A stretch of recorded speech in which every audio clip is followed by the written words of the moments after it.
Part two of the if I were there in 1988 or 1989, I was looking at what you'd settle for.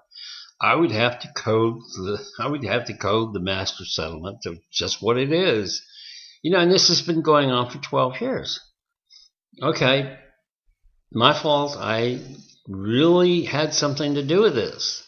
I had a lot to do with it, unfortunately, because I don't think anybody would have had any kind of reason to make this kind of settlement, except everything I read is completely without any kind of toxic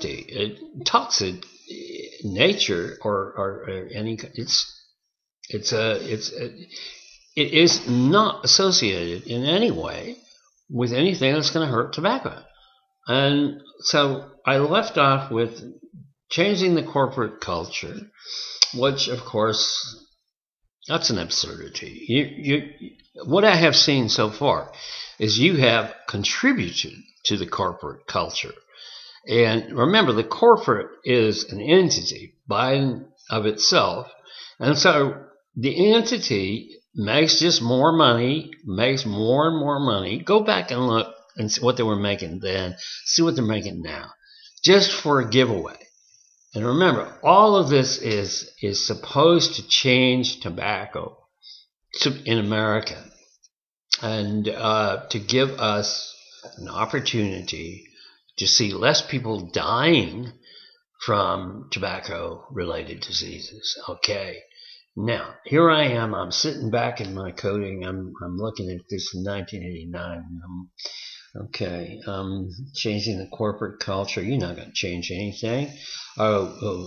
Lobbying. Well, there's just backdoor lobbying. There's a lot of that went on in the good old days, and so you're not going to change that. And now I don't know what this is really about, but we'll go to a really broadly stated term, which it must be just for Stanton Glantz and his friends, because it says opens industry records and research to the public.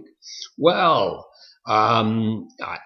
maybe I can benefit from that. Maybe Montreal can benefit from that. But you're not really thinking that in this room, which is relating to Brown and Williamson in 89, 88, 90, whatever, that you're going to actually get anything that's going to be significant to your case, whatever that is. You've already excused them from being sued, or it doesn't matter to them. They're just happy with the stock market being stable. So you're actually opening industry records. Well, you did one awful thing. And let me just code this one. This would be a 3 because it doesn't mean anything. We know we're not going to release anything, not unless we have to. And we're certainly not going to have to because we never did. But we did release some things, and some things were, obnoxious. And they were partially important, but not anything we couldn't defend. So as a person looking at working in tobacco, I'm saying there is absolutely nothing here except this is a 3. I don't see this as any significance whatsoever. So, the open markets, you're not going to get discovery. In any case, we're going to leave you what you want, and that's it. You're not going to get anything else. Number 3. Okay, then you go to enforcement. Well, of course, in reality, what you have in enforcement has everything to do with somebody making some money somewhere. It provides for court jurisdiction. Well, where was it before? I don't know. Did you have the back door in a barn room or something? Code 3. Code to 3. Establishes a state enforcement fund. Let's help out the state enforcement. $50 million, one-time payment. Attorney General's fees. Well, This is interesting. This is funded separately from the $206 billion in payments to the states, and then, of course, you have to attach to that. Oh hell, what we care about. This is just money. And then when you add the attorney fees for Mr. Dewey's Versailles, which happens to be in the Virgin Islands, I remember it's an enormous building, and he's from Louisiana, and his firm got I don't know how much money. It didn't matter, but somewhere with the attorney's fees and all of this that went to the attorney generals and the worker bees, who were the big fat lawyers from Texas, the ones who graduated from Baylor Law School, particularly, the ones who were in Florida with honest. Well, let me go back to Texas with Morales, and I mean, it changed these people. They changed. Okay, but okay, that it really is a 3-2 because it's just money. The more money they spend, the better off they are because it stabilizes the market. That's it. A number 3. I code that to a 3. Next thing.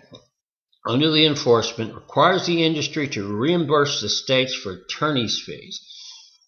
Well, that's pretty logical, but there again, I think that's a 0. It's a 0. Requires the industry to pay for outside counsel hired by the states. Well, it seems to me there's a pretty different conflict of interest there. I'd love to be on the other side, but I'm working for tobacco. So I'm looking at this and saying, ooh, that sure is a menacing thing. It's a really menacing thing. Then a settlement requires settlement agreements doesn't affect contracts of the states. Some of this gets really, really wild because it's all about who's going to get the money when something falls to as a matter of arbitration, liquidated fees, and so forth. Everybody knows that Mike Moore and Dickie Scruggs traveled across the states and went from state to state collecting money for Don Barrett and Dickie Scruggs and Motley. I mean, this is the way it was, as I understand, in one of the jets that was available to the Attorney General. I don't know. Morales, what did you do? Lawton Childs, you're dead now, so what did you do? I don't know. But the point is, all this is all in a matter of, when they did arbitration was a nasty little thing because everybody was getting a cut of everything else. And it was a wonderful thing as long as you could get inside it. And you could present a case, I assume. Nobody phoned me up and said, want to be a part of this arbitration thing? No. It was only for the select elite, like Dewey, and Dewey has a marvelous little place over in the Virgin Islands, which I think he started. The guardhouse alone cost over $1 million. That's a lot of money. Where's the hospital? I mean, you could have built a hospital over in the Virgin Islands, and they would have really been helped by this. Of course, they don't smoke over there a lot, except the white people. The rest of the people are too smart, and they're natives, and the natives. And so, again, you get into these settlement agreements, and you get into arbitration. This is just all the confusing part. Nobody in the United States will ever receive any benefit from that. Again, a code 0. Outside counsel can either negotiate a liquid. These are all about fees. Here's another one.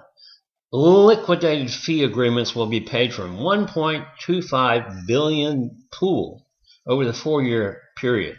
I smell a lot of rats here, but I still don't know anything about it except everybody's getting paid something. This has been going on for 13 years. Now, somebody has been getting something from this while we have no hospitals, no doctors, no special attention. We could be third world. And yet, the whole concept is just to pay a bunch of lawyers and special interest groups that are somehow, I got to code this too. Oh, I think I'll go on the other side.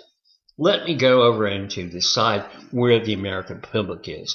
Forget it. I'm closing the doors. Already left Brown and Williamson's Wyatt Tarrant and Combs team. Now I'm going to look at the rest of it. Okay. The industry will pay whatever the arbitrators award. Now, this is really hairy. I mean, come on. They flew around collecting bunches of money for lawyers. The attorneys general were out there flying around, and in Mississippi particularly. I mean, after all, they did start something with the supposedly unique formula called the Lewis theory. Okay, still on financials. I haven't seen anything in here that really has it. Okay, as a consumer, I'm going to say, okay, states will receive over 206. I'm no longer with the company. I'm outside. I'm looking at this, and I'm going to code it the same way. States will receive over 206 billion over 25 years. Well, that's about $8 billion per state, and maybe $50 million for the Virgin Islands and Guam and other places. That's a pittance. Besides, some issues here have no significance, and when you're dealing with a 12, 13-year-old program and nothing has happened, what do they do with money? I think that's important. So I'm going to code this to 1 on the consumer side. 1. Number 1, it's a hot document because we don't know what they did, but we can guess what they did with the money. Nothing. Okay, there's no hospitals, no doctors, no real issue here. Upfront payments. Well, they made the upfront payments at $12.72 billion. Wow. Okay, that's a lot of money, but what do they do with it? Again, roads and buildings, highways, something like that. I don't know. So then the annual building payments and so forth, they began actually in 2000. So that's 12 years. 13 years, including the upfronts to the first 4. Then there's a strategic contribution. There is nothing here but 1s about consumers. Number 1, I got to write these all hot document concepts because they're just billing billions of dollars, 8.1 billion. Then here's one. National Foundation. What is that? 250 million over the next 10 years. Okay.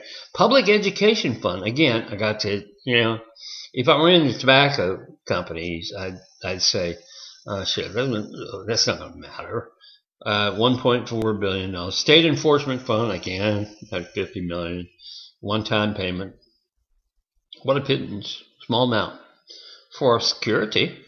Then the National Association of Attorneys General, which I just don't understand. What are they doing with the money? What did they do with the money? It's been 12 years. What did they, I'm not picking on you guys because I know you change from time to time. You're elected. You move from point. But that's a lot of states, a lot of attorney generals. Now, did you just take this money and use it for tobacco-related stuff? Because if you got it in certain places, you probably didn't need it. Okay, so I don't have, at the end of this, it says frequently asked questions. I don't have any questions other than, what did you do to the American public by taking what I did and what some other people might have done, but probably didn't, but what I did? What did you do to earn this?